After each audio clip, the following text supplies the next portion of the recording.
couple weeks, and to reiterate what John and Tom told you guys on Friday, Raquel, BOH, Eddie, and Zach have done a great job, which is no surprise to me, given that we've all been here together since 2002. Eddie joined us 2006, but the rest of us have been here since the beginning of the Henry Werner ownership, and these guys have done a great job pulling together. They've got great rapport, and they're taking action. They're not waiting for a general manager or a president of baseball ops. They've done some restructuring. They've had some promotions. They've begun work on the strategic plan for 2020 and beyond. So I'm grateful to them for their leadership during a transition period, which is always hard in any organization or business. So I just wanted to thank them. And with that, I'll open it up for any questions that you guys have.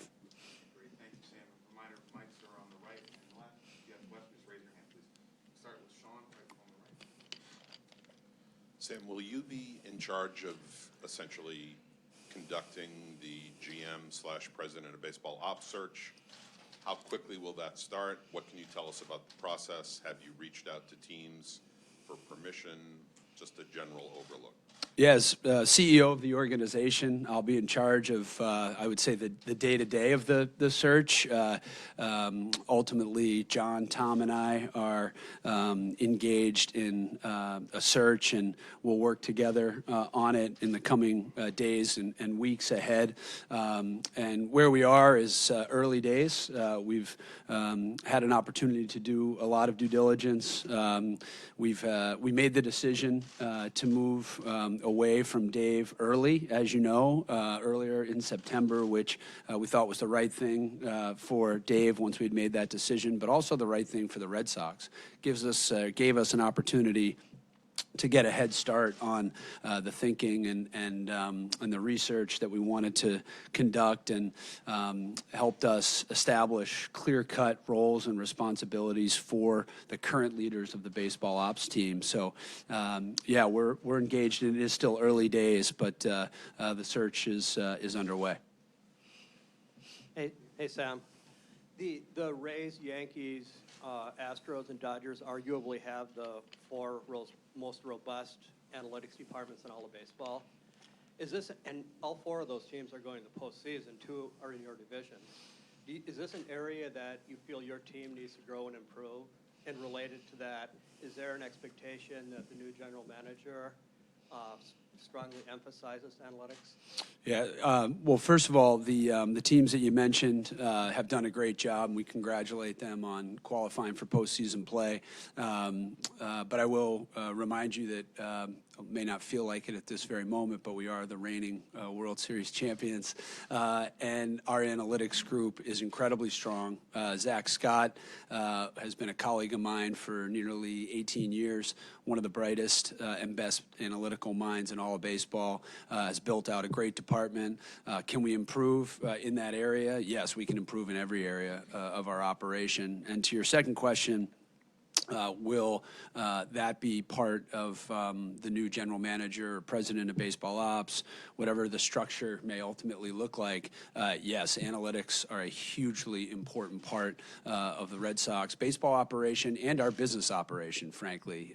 We use data and analytics in every decision we make that affects the Red Sox and, frankly, Fenway Sports Group as a whole. So it's a huge part of the way we operate the different businesses that we're in. Sam, when you guys do hire somebody, is the expectation that that person would report to you?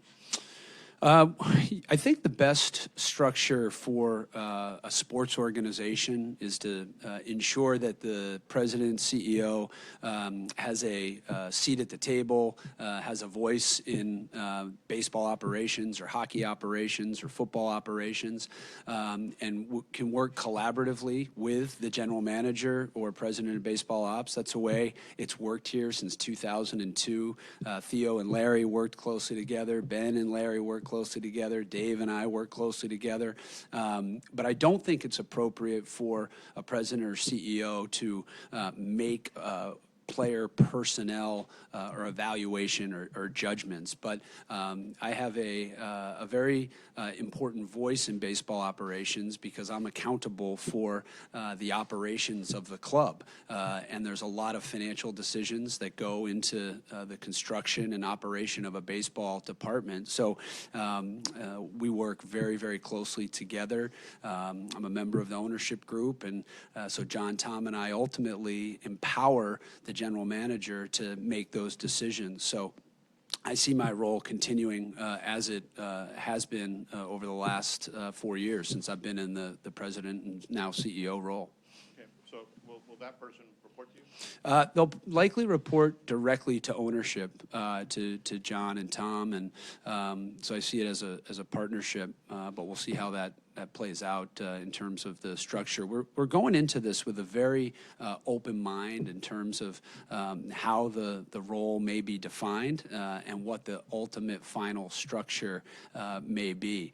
Baseball has changed dramatically, as you guys know better than anybody, over the last 5 years even, and it's just a huge job, and there's so many aspects to running a baseball operations department. So we're studying different structures within different organizations. We're looking at different people, but ultimately player recommendations and player evaluations will rise to the level of ownership. And I have a seat at that ownership table, but I would anticipate a direct line of report to John and Tom to continue, given that there's such a huge financial impact and the magnitude of those decisions get up to the ownership level. John and Tom have been here for 18 years, and we see our role collectively as providing the resources necessary to the baseball department and the other areas of the organization to operate effectively. Do you think you would have either a president of baseball operations or a general manager, or could you hire a president of baseball operations and name a general manager too? It's a great question. We could go in any number of directions. Teams have had, I believe, in the past, multiple general managers along with the president of baseball operations. There's a chief baseball officer role out there in the big leagues today. So part of our job in ownership is to examine what fits best with us. And the good news for Boston Red Sox fans is, given Eddie and Raquel and Zach and BOH and their experience and their talents, which are many, we have the luxury of time to examine what will work best for us and be most strategic as we go forward. Sam, there's a lot of talk Friday about getting the payroll down below the CBT and what that'll mean as far as 2020 goes. Is that, in ways, the starting point of a conversation with a candidate, the vision that that person will have to be able to remain competitive while getting that payroll down? Yeah, I'm really glad you asked that question, and I'm really glad that John and Tom clarified or attempted to clarify what they said on Friday. The CBT is always a guidepost in our budgeting. As we build our financial plans for the following season, we use CBT as one guidepost. It's something we consider. John and Tom have shown a willingness. I believe in the past 17 years, we've been over that CBT threshold 10 times, and we will continue to demonstrate a willingness to go over. That said, John made it clear that there is a goal to try and get under the CBT in 2020.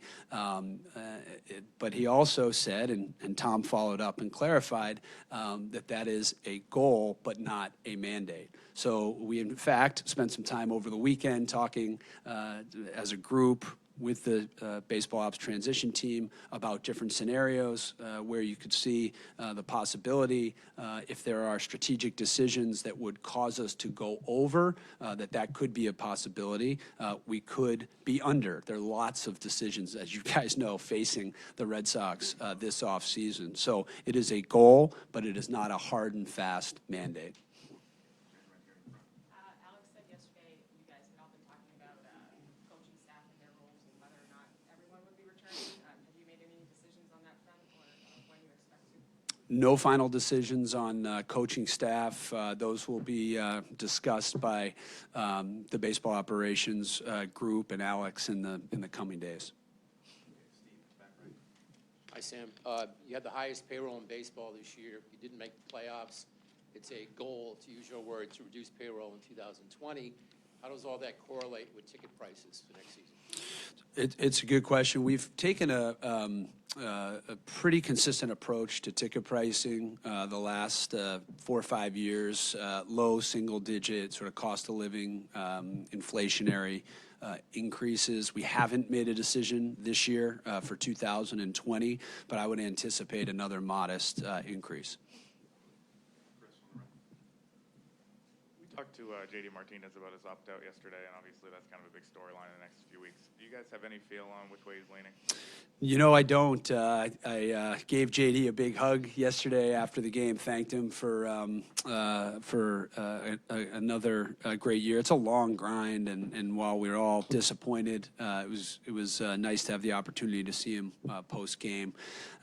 We hope that JD's here, and we'll have discussions, and he's got certain rights that he bargained for under his contract. So we're all well aware of those. And we'll see where that takes us. But you want J.D. Martinez in the middle of your lineup, and he's a world champion and was a key part of last year's success. So we'll see where it goes in the future. But we haven't engaged in any specific discussions, and we know that there's a timetable on it. 5 days after the World Series, he'll let us know of his decision.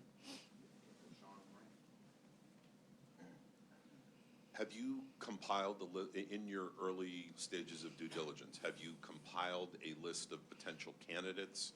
Can you say maybe how many might be on that? And is there a preference list that you're working from? And I've got a follow-up if you don't mind. Sure. So we've absolutely compiled a list of potential candidates, and we've compiled a lot of research on those potential candidates. Given the rules in Major League Baseball, I'm not going to obviously comment on any names or organizations, but we've compiled lists, and we've started to discuss different names. We have not. I want to offer up some more clarification or information. I think John and Tom mentioned this Friday, but we have not contacted any organizations for permission to speak to any candidates as of this morning. And John and Tom had mentioned how difficult it is sometimes for lateral movement within the game for executives, how few times that's happened. You were on the, if you will, losing end of somebody leaving, but it's rare. How do you approach the notion of trying to hire somebody at a comparable position elsewhere, given how careful you have to be in dealing with other teams' employees? Yeah, it's. I think it's a really good point that John and Tom made on Friday, and it gets lost on us sometimes that typically sitting number one heads of baseball operations or general managers do not go from a number one job to another number one job simply because they are all under contract and would require permission and potentially compensation. So as you point out, dating all the way back to 2002, I can only recall two situations where that happened. Theo leaving here in 2011 to the Cubs, and I'll just throw a personal note out there. I'm not sure we were on the losing end. It was fine to let Theo go. I'm just kidding. And we did pretty well in the wake of his departure, and he knows that. Yeah, I know.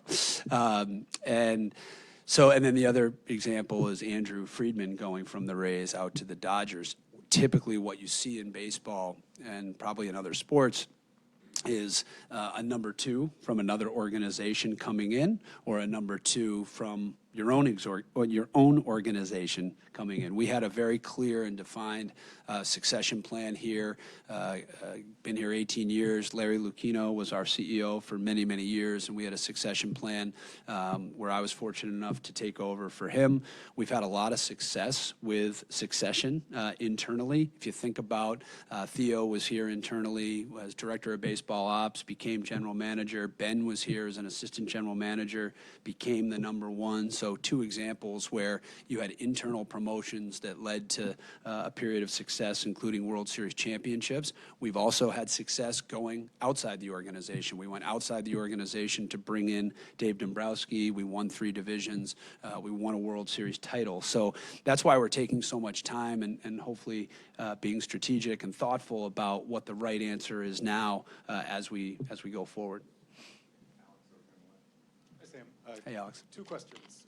First, as you said, 84 wins, not the goal. You're coming off that season, discussing the possibility of shedding payroll, which would necessitate parting ways with members of the current roster. How do you make the case that you can improve on this year's results if you're doing that? Yeah, so it's a really good question, and I think if you look just back in near-term results, I think we've proved that you can have the highest payroll in baseball and you can win a World Series, and you can have the highest payroll in baseball and you can win 84 games and finish out of postseason competition. There is a correlation to spending and winning, clearly. Since 2002, we've invested more into player payroll than any other team than the New York Yankees, I believe. And we've have the highest winning percentage in baseball during that same period other than the New York Yankees. So there is a correlation to winning. However, as I mentioned before, we've also had success in years where we've come under the CBT and we've had success going over. So at the end of the day, it's about the players that you put out there. It's about health. It's about great management and leadership from the staff. We have some real talent in that clubhouse as we turn the page to 2020. We also have a very creative baseball operations department. So we're very confident about what lies ahead for the Red Sox, but we do have some challenging and difficult decisions, and our fans are smart, and they know that. They'll be watching our every move very carefully, as they should, and we'll be able to, I think, put a great product out on the field in 2020 and beyond, given that John and Tom have been consistent about giving us the resources we need to be competitive going back to the very first day we got here. And the one follow-up is, as there is this conversation about the possibility, not the mandate, of getting under the luxury tax threshold, given that you have robust revenues, perennially, what is the argument in favor of making that a goal in its own right, given that it could work, it could operate at the detriment of competitiveness? Yeah, good question. So there's one argument, there's a strategic argument as you look out for the next couple years that getting under the CBT could help you because of the financial penalties, but also the baseball penalties, where you pick in the draft, and some other penalties that can hurt you if you stay over 1 year, 2 years, 3 years in a row. But there may be strategic reasons, specifically this offseason, to be over that we might not be aware of yet. What's so great about working for the Red Sox, and specifically working for John Henry and Tom Werner, is their willingness to attack each offseason on its own merits. Yes, we factor in what that may mean for 2, 3, 4, 5 years out, but there is a willingness and a flexibility to consider moves as they come up. The markets can be very unpredictable in baseball in the offseason, and I would anticipate that there may be some opportunities out there that we haven't seen yet, or we haven't even contemplated. And with BOH and Eddie and Zach and Raquel, we're going to be, we hope, well positioned to attack those opportunities and present them to ownership as we go forward. So the truth is, we don't know what the market's going to look like. But there are strategic and financial reasons to be sure to get under and to reset. It helped us when we got under and reset in 17 to be able to be very aggressive in 18 and 19. That's proven, and it worked. We won a World Series championship. So we'll have to see what the next several weeks bring, but I'm confident in the group that we have looking at all those decisions, and they'll come to us with their recommendations. Hey, Sam. Two Jason. quick questions for you. The first one is, you talked about you want to have a seat at the table now with whoever comes in as the new GM. You want to be part of those decision-making processes. Was that something that you've been participating in while Dave was here? Because I thought there was clarification when Dave came in that you guys were going to be two separate entities. Yeah, I think that's, I'm glad you asked that because it's definitely a misperception that Dave and I didn't work closely together or get along. I even read, we worked very closely together, and he would come to me and to John and to Tom with his player personnel recommendations and the thinking around different player moves. So I had the good fortune of being a part of those discussions from day one. He did make it very clear that when he arrived, he would make the day-to-day player personnel decisions, which he did and did a great job. But I want to make it very, very clear that decisions involving certain amounts of financial commitments or long-term decisions that face the franchise, John, Tom, and I worked together to give Dave feedback and authorization and approval on player personnel moves. And I look at it as we were a good team and collaborated very well together as we attacked those decisions as an organization. And then the follow-up is looking back at last offseason when you began, John said you kind of knew that you guys wanted to get under the CBT this year. Knowing that, how much hesitation was there at the time then to go sign Evaldi and extend Sale and Bogarts and add all that payroll, knowing that you'd have to cut back? Yeah, well, it's always difficult when you're signing up for a long-term financial commitment, especially like the ones we made last off-season, knowing that there would be a goal of potentially getting under the CBT in 2020. But we did it, and we went along with those recommendations and decisions. And I think a lot of those players that you mentioned will contribute to what we hope will be a very, very competitive 2020 team and beyond. But you do have to take we take those decisions very seriously and spend a lot of work in analyzing them. And but we try as an ownership group to follow the recommendations of the experts that are in their different jobs, whether it's the head of baseball operations or the head of finance or the head of sales and marketing. That's what good organizations do, and that's what John and Tom have done, not only here in Boston with the Red Sox, but with Liverpool Football Club, with Nesson, with the other businesses that they own, and it served them very, very well in their 18 years in Boston. How the payroll stands already, 2020 with, guaranteed contracts, pre-arbitration, arbitration contracts. Do you think you'll move Betts and J.D. Martinez on the team next year, that you'll be able to stand the 208?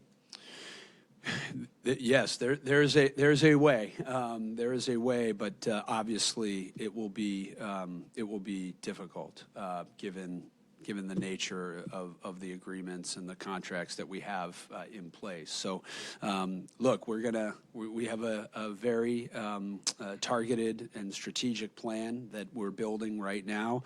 Some of the dates related to contract decisions come right after the World Series. So we've had some time in September to focus on the off season, given where we were in the standings. So it is going to be a challenging off-season, but we're ready to attack it head-on and do everything we can to put a competitive team out there, not just for next year, But for 2021, 2022, I've talked a lot about this. Our job in management and in ownership is to work with this fundamental misalignment of interest that you have between short-term and long-term decision making. Our job is to balance those two things, and it's difficult. So it's a difficult challenge to get to that stated goal, but that's also why it's not a mandate. In 2017, you guys were able to stay under the CBT because you didn't replace, David Ortiz and, DH, and Edward Encarnacion on everything. So, if J.D. Martinez does opt out, would you pursue him or an equal DH? I wouldn't want to comment about what we would or wouldn't do with respect to opt-outs or anything like that, just given that the truth is we don't know at this point. Sam, just kind of a follow-up on that about the organization's view of Mookie Betts and the challenge that lies ahead as to whether or not he wants to test the free agent market. How, just a general thought on how far you might be willing to go, and do you consider him a franchise, once-in-a-lifetime type of player? Absolutely. Mookie, I've said it many, many times, but we absolutely love Mookie Betts as a player, as a person, gotten to know his family. You hope that he's a guy that is here for the long term. And so Tom Werner made it clear that we've engaged with some frequency with his representatives in years past. We met with them recently. He's got very, very, very smart and shrewd representation. And so we'll continue to talk and see where we go. But Mookie is just an incredible, reigning MVP. And has been an incredible member of the Red Sox and represents what you want in a baseball operations organization. Draft a guy, I think in the 5th round, develop him through your system, and then he comes up and contributes at the major league level and contributes to a championship culture. It's pretty special. He's a very special guy. Sam, good morning. Good morning. You mentioned 2017 and obviously going under the CBT. And, that was a time where a lot of these young players came through, and with that, you had some cheap contracts on the books and some great talent. Given where your farm system was at the start of this year and where it is now, is it fair to anticipate a similar wave of young talent coming through, whether it be next year or the year after? Yeah, we've since 2002, since we've been here, we've recognized, I think, that the great organizations focus on minor league success in terms of drafting well and developing well. So that will be part of our formula as we go forward, as it has been since 2002.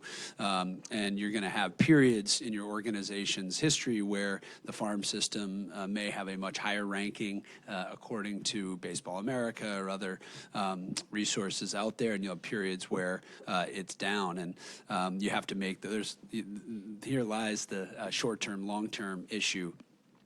We've made some decisions over the past several years to trade away some prospects to get players that were ready to contribute to a championship in 2018. But it's our job to do both. And I can tell you there is a tireless group of men and women in baseball operations who are working towards replenishing that system, developing the people we have in that system, and that always will be a part of the Red Sox way. That's what, frankly, has delivered 4 World Series championships since we've been here. Hey, Sam. Julian. You said that it's a goal, not a mandate, to get under the CBT. But with someone like Mookie, would it be safe to say that you guys would go over with him with a person like that? Would it or bend a little bit with that in that case? Yeah, we'll have to see what the future brings. I don't mean to be vague or evasive, but the truth is I don't know where things are going to end up with Mookie. We're going to continue to have conversations, and again, it's been a privilege to be a part of an organization where Mookie Betts has been the face of our franchise, one of the faces of our franchise, and it's just such a quality guy, and we're so appreciative of everything that he's done, and hopefully we'll continue to do as we go forward. We'll see what this offseason brings, and we'll see what next year brings. We've seen a lot of guys in the last couple of years sign extensions, a lot of stars, and then even here, it seems like everybody always says, I want to be Red Sox for life and everything. It seems like he takes a more business-like approach and takes the emotion out of it. Is that frustrating on your end? Is it unique, or how do you kind of view that? It's not frustrating because I think it speaks to Mookie's confidence and how special a player he is. I mean, he does love it here. He's told me he loves it here. He's told Raquel Ferreira he loves it here. He's told AC that he loves it here. And you can see the joy and energy and enthusiasm in which he approaches playing baseball at Fenway Park. Our fans love him. I think what Mookie has done is he's just made it clear that his agents, his representatives are going to handle the business side of things, and he'll just keep doing his thing. And doing his thing has been pretty good for the Red Sox. So, yeah, it takes a special player to specifically answer your question, to play and have success in Boston.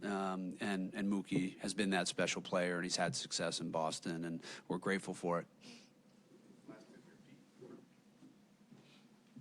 Sam, are there any candidates who are not employed by major league teams at this point? Good question. I don't believe so, but that doesn't mean there aren't, given we're early days. We haven't had any interviews or formal or even informal conversations with candidates who are not in Major League Baseball, but I want to be clear, we're not ruling anything out at this stage. It really, truly is early days.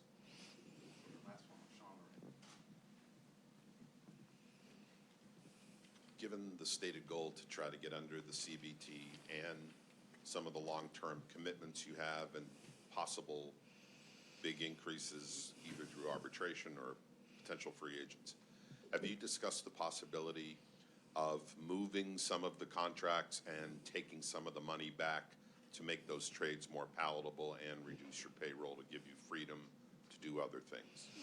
We've started those discussions. There's been a lot of creative ideas bandied about, and we'll continue to have those discussions as we get into the off season.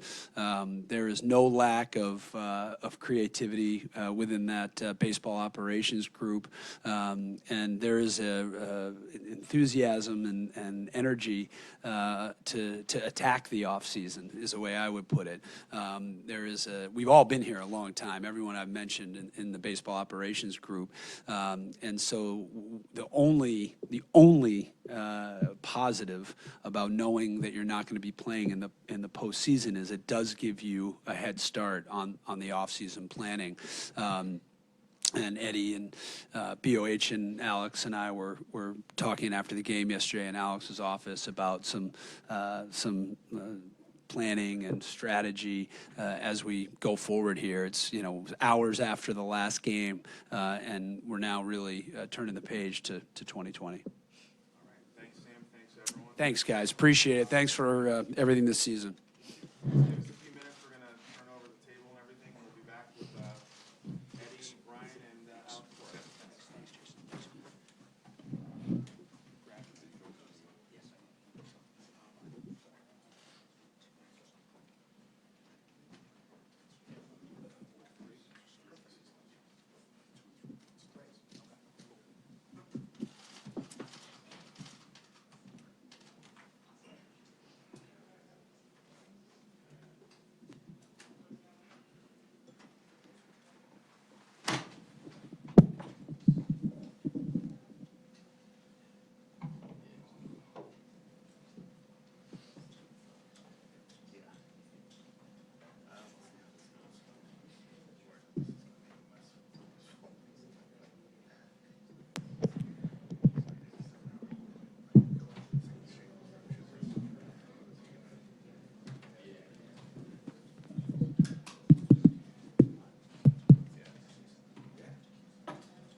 stress that two senior vice presidents from baseball operations will also be available for questions after this, at the conclusion of this. So if you have questions for them, we can we'll have one-on-one interviews after this. So with that being said, we can start taking questions. Remember, the microphone's on either side of the room. Just raise your hand, please, if you have a question. Oh, Johnny again, huh? No Johnny today. Big leaguer. Ian in the front. I guess for Alex, have you talked to your coaching staff, since the season ended? How much thought is there going to be any turnover? Do you expect everyone to be back? Been talking to them over the weekend, and we're gonna meet as a group in the upcoming days. Obviously, like in every other organization, there's always changes, and we're talking about from, scouting all the way to the manager. So I don't know what kind of changes we're gonna make, if the whole group is coming, and we're talking about from way down there all the way to the top. So we'll address the situation, and we'll make decisions accordingly.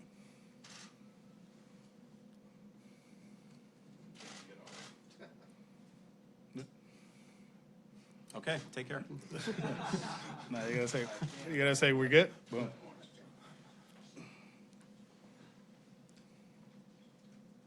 Hi, just a question for Eddie and Brian, just what you guys have been working on since Dave departed and kind of looking ahead to the future, and what kind of rolling up your sleeves and what you have work-wise to do now getting set for 2020. Sure, I'll start. There's a lot to do, Dan, and one of the big things is internal. We focused, our initial focus was on some of our internal staffing and internal process-related systems that we, trying to improve and make some changes to an adjustment. So I think that was where we first set our attention to. And now that the season is over, that's when we're going to get together with Alex and we'll talk about player personnel issues and staffing issues. But I think firstly, that was our focus, trying to get some of the in-house stuff cleaned up. Alex, you're on the left. You had suggested that there might be an update to offer on sale, and as a sub-question related to that, given that there are going to be unavoidably questions about his health entry next year, and given what happened at the back end of the rotation this year, what's your outlook on approaching building depth in the starting rotation moving forward? Let me take this one. Yeah, sure. So Chris was, as you saw, was here this past weekend and also in Tampa, and he's recovering well. We're going to take everything step by step with Chris, and he has certain checkpoints to meet as we go through the off season. But we, at this point, we expect him to be healthy coming into spring training, along with the rest of the rotation that we have under control. So regarding your question on depth, every year we go into not just us, but every team goes into the season and through the off season aspiring to build depth in the starting rotation, because you can never have enough. Inevitably, there's injuries and different things that happen. So I think we're going to approach it the way we always do, very creatively, and try to add depth in any way we can, whether that's through trades, through signings. But we hope to build as much depth as we possibly can in the rotation, irrespective of the situation with a couple of the guys coming off of injuries. Okay, Pete, right here in front. Brian, a follow-up. Has Chris been back to see Dr. Andrews, or when will he be going back to see Dr. Andrews? He has not yet, and that visit is not scheduled at this point, but he will see him at some point. Because originally, when he had the PRP and everything, I think you guys even released that he was going to go back in 6 weeks, which is kind of expired at this point. But Yeah. So sometimes schedules change, and so we're taking it step by step with Chris, and he will see him at some point, but it has not happened to date. And has he tried to throw a baseball at this point since he got hurt? Or is that... No, he has not been throwing yet. That wasn't it. There was a range of when that could begin, and we're taking that a little bit slower than we initially anticipated, just to be certain. Once he was totally shut down, we took a close look at his schedule, and our medical staff recommended that we take it slowly, just to give him as much time as possible to heal before we start throwing. But that will happen sometime in the near future. And I don't know who can answer this best, but have you guys finalized winter ball plans for any of the 40-man roster guys? Yeah, I think Marco, we talked to Marco the other day. Marco Hernandez will be playing in the Dominican with the Licey club. I think there's a plan in place for Hector Velasquez to pitch at some point in this offseason. I think probably November was right around the time when he could get started down in Navajoa. And Of the 40-man guys, I think that's it. There's been several players that I've been asked for the Premier 12 tournament, but those are provisional rosters. Those federations haven't announced their official rosters yet, so we can't announce those publicly. But there's been several. It's 8 to 10 players that have been requested for that. And so there's also some non-roster guys that have also, you know, I think Teddy Stankiewicz is going to Mexico, if I'm not mistaken, some other players like that. Chavis, I think, we're going to focus on making sure he's healthy. I think for now the plan is to hold off. I know there was some talk about him going to play in Puerto Rico, but I think, you know, from a health standpoint, before he does anything, I think it's a possibility, but we want to make sure that he's 100%. And what's kind of Zue Lin's situation? I know there were different options about where he could play. Is that been figured out? Yeah, Sue is he's healthy now, and I think he's going to be playing in the Asian games. And I'm not exactly sure the dates for those, but we have given him the green light, and he'll be participating in those.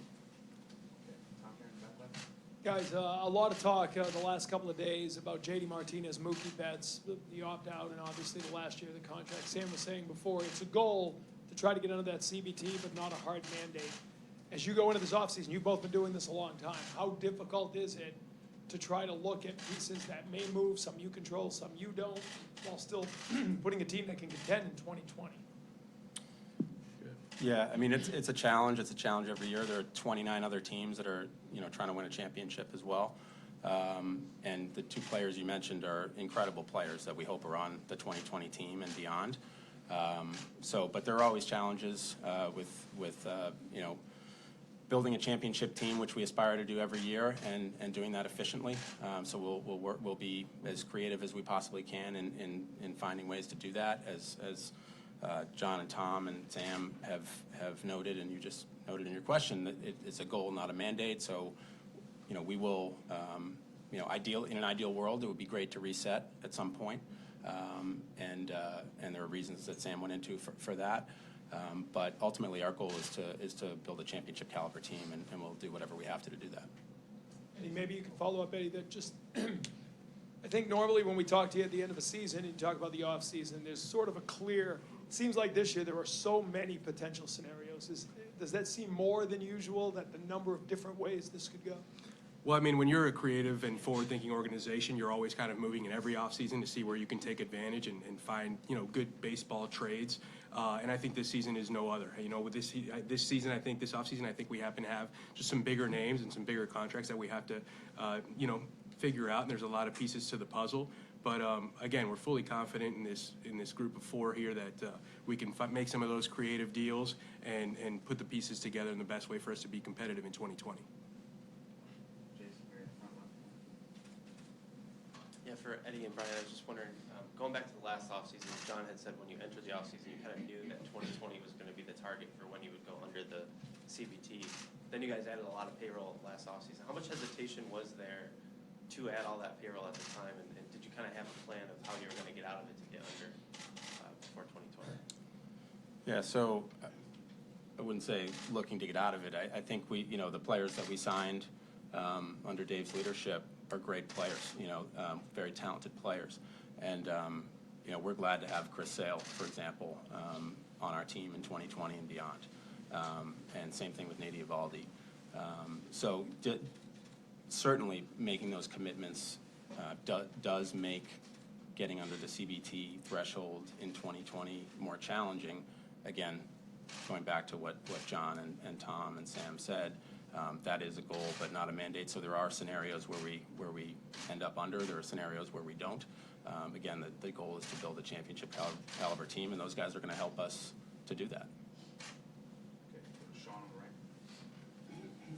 For either Eddie or Brian, the promotions within scouting last week that were announced, from the outside, the timing seemed a bit curious, as you do not have a GM or director of baseball operations in place. I was wondering if you could talk about the decision to have promotions before a hire is made, given that someone coming in, particularly if that person is from the outside, would be inheriting a newly promoted scouting director and some other people that were promoted. What was the timing of that discussed, and if you could go into maybe the decision? Sure. As Sam alluded to earlier, ownership has entrusted us to make these decisions and make the best decisions for the baseball operations department going forward. Those were just, we had preliminary talks on those situations, and there were some contract situations that also played into those decisions. But regardless of who is, the head of the baseball operations, we thought that these were moves that would really progress and improve the baseball operation in those scouting departments. And that's why we felt, pretty unanimously when we discussed them, that they were moves to help the ball club. And as, John and Tom have told us and given us the rope to make those decisions, we felt that those were the right decisions to make. Alex, I know you kind of talked throughout the season of just the spring training plan and building up the pitchers the way you guys did the past 2 years, really, in the spring, and that you would sort of kind of take a step back in the offseason and kind of look at that approach in regards to how it worked out this year. Is there any, as you kind of go into the offseason and start planning for the spring and how these guys are going to be building up over the winter, is there any thought or discussions amongst all of you of what might have worked and what you might change, or is that something that you'll just kind of wait and figure out as it comes? I go back to our plan. Our plan was the right one. I've been saying it all along. What those guys did in October was very unique, was very special, and we did what we thought, they needed going into the season. I hate comparing us to other organizations, but if you look around and the guys that, some of the guys that had great seasons, they tapered their uses in spring training, and that's the nature of the sport. There's a lot of information that goes more than pitches and innings or bullpens and all that that we use to make decisions. And I thought it was the right.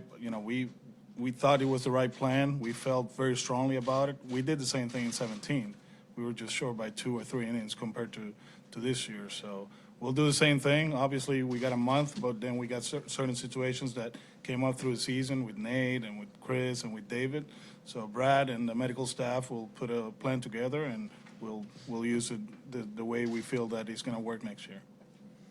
Bill, I'm right. For Eddie and for Brian, just with respect to when you guys started in the front office compared to now, how different do you see the market in terms of young players and teams holding on to their prospects when you offer, say, established guys with, more tenure who might have more contract value? What is, maybe some of the trade scenarios that you see out there, commonly now?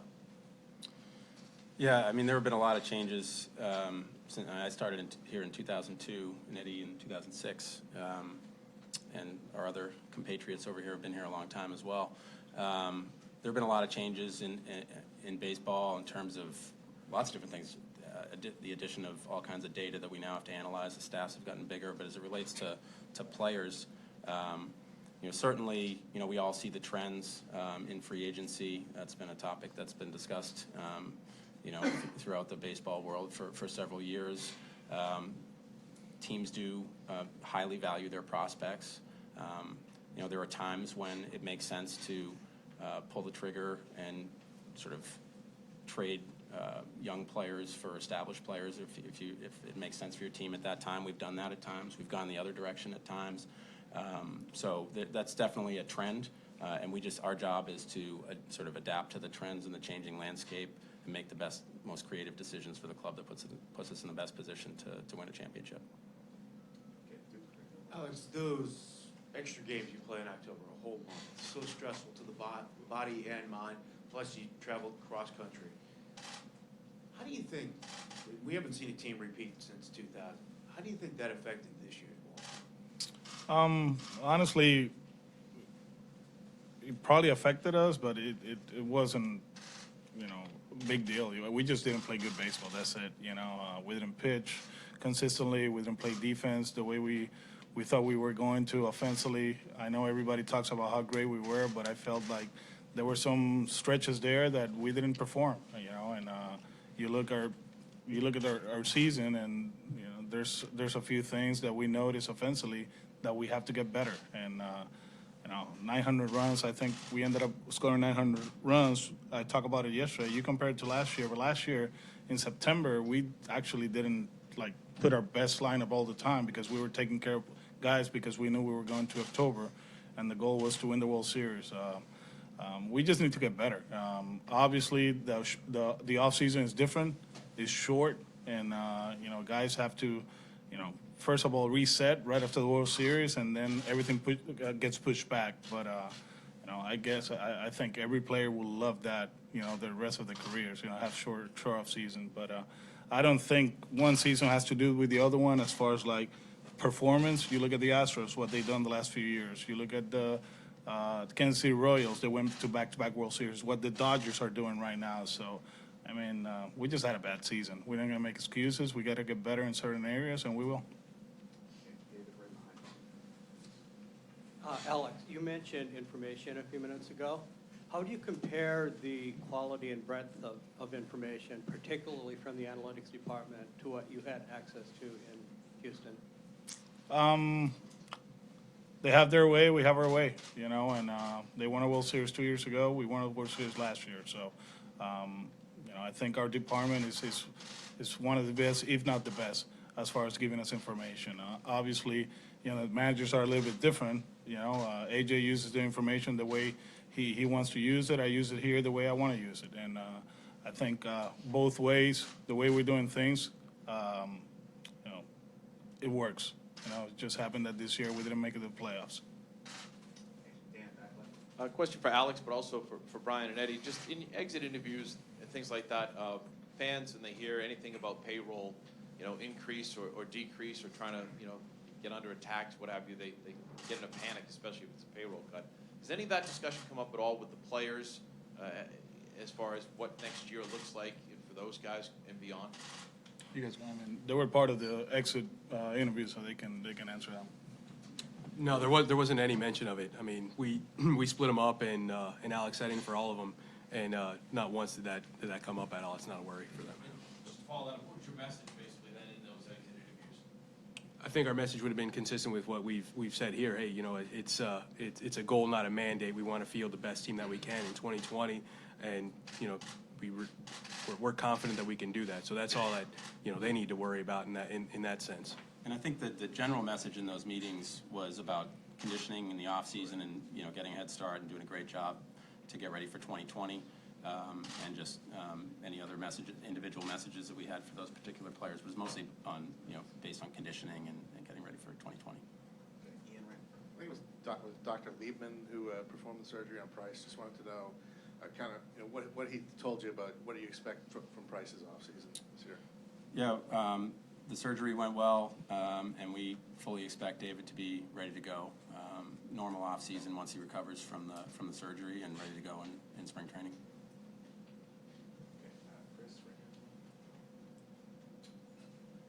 Alex, I know you always preach accountability and transparency. Were you disappointed at all that Sale and Price didn't take any questions this weekend? Honestly, I didn't know about the fact, I've been coming here before games and after games, and there was a lot of stuff going on, I don't know if they were supposed to do it. I don't know if they talked, well, you just mentioned it, so, obviously we would like players to talk to you guys, but I think we've been very consistent with the message, sometimes as players, it's kind of like, okay, the message was already out there. That we wish that they would have talked to you guys, of course, but at the same time, I think it gets to the point with them, that they're so frustrated with what's going on, and obviously they got their schedule, and they've been going back and forth with a lot of stuff that we have to respect that too. Pete, right here in front. Eddie, Brian, even Raquel and Zach, you guys have all been here for a long time, worked for different people. You're talking about running baseball operations and making decisions. Is there anything awkward about it, knowing that somebody else could be coming in who's going to be your supervisor? You don't know what this person, his ideas or her ideas might be, what they think of you. It's a little bit of a strange situation. Sure. First of all, I hate working with them three. We've known each other for so long, and please add, it's we respect each other's opinion. It's been so collaborative. It's been a privilege to work with them as long as we have, and now obviously on a higher scale. But it's something that we discuss. I think it's natural to discuss that, and we all have our concerns. But at the same time, this organization has treated us incredibly well, and we're focused on the task at hand. We've been given this responsibility. We're working on it. We're going to continue to dig in over the next really 2 weeks to decide on some big issues, and we'll just go from there. So we'll let ownership handle that, and that's not our concern. If I could just add, it could be an awkward situation, but not with this group of people. We've worked together, as Eddie said, for so long, and the relationships are so strong. We can disagree. We can still come to a decision.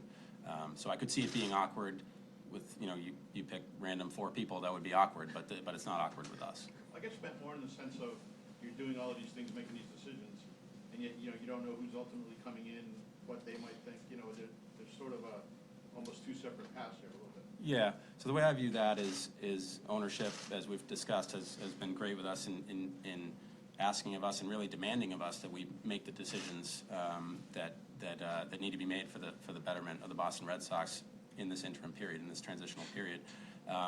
And in making those decisions, we trust that whatever the result is, whoever comes in, however that works out, that we've made good decisions for the Boston Red Sox, that will be aligned with what ownership is looking for, and that will be aligned with whatever individual comes in to run the baseball operation. I mean, you guys have had things happen here. Theo left and came back. There's been different things that have happened over the years. Has this been business as usual to some degree? That you kind of know what you need to do to get ready for the off season, and you're just going about doing it? Yes, I think so. It has been. I mean, it is different to have 4 people, and none of us have been in this position before. So it's different, but yes, I would say largely business as usual. Tom, back then. You guys have both been here for a long time. Raquel, actually, prior to the current ownership group, you've been through the valleys as well as the peaks. Does that make this, I don't want to say easier, but more confident that you can get through this quickly because you have come back from last place finishes, from disappointing seasons? You've done this before. Does that help the framework?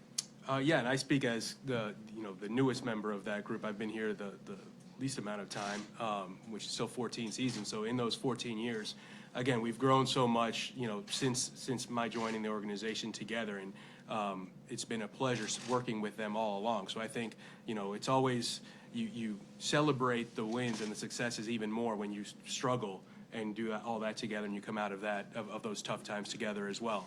So again, it's been completely collaborative, and it's like BOH said, it's not just any 4-person group working together. Like, we trust each other, we respect each other's opinions, and we all work extremely hard. So I think, once we get whatever the result of this is, it's going to be a proud effort for the 4 of us working together.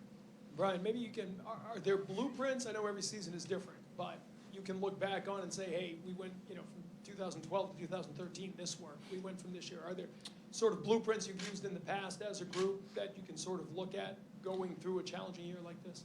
Yeah, as you said, every situation, every year is different, every situation is different. So I wouldn't say a blueprint from the standpoint of the strategic plan, how to go about building next year's championship caliber team. I would say that having gone through the ups and downs, as you referenced, last place to first place in one instance, and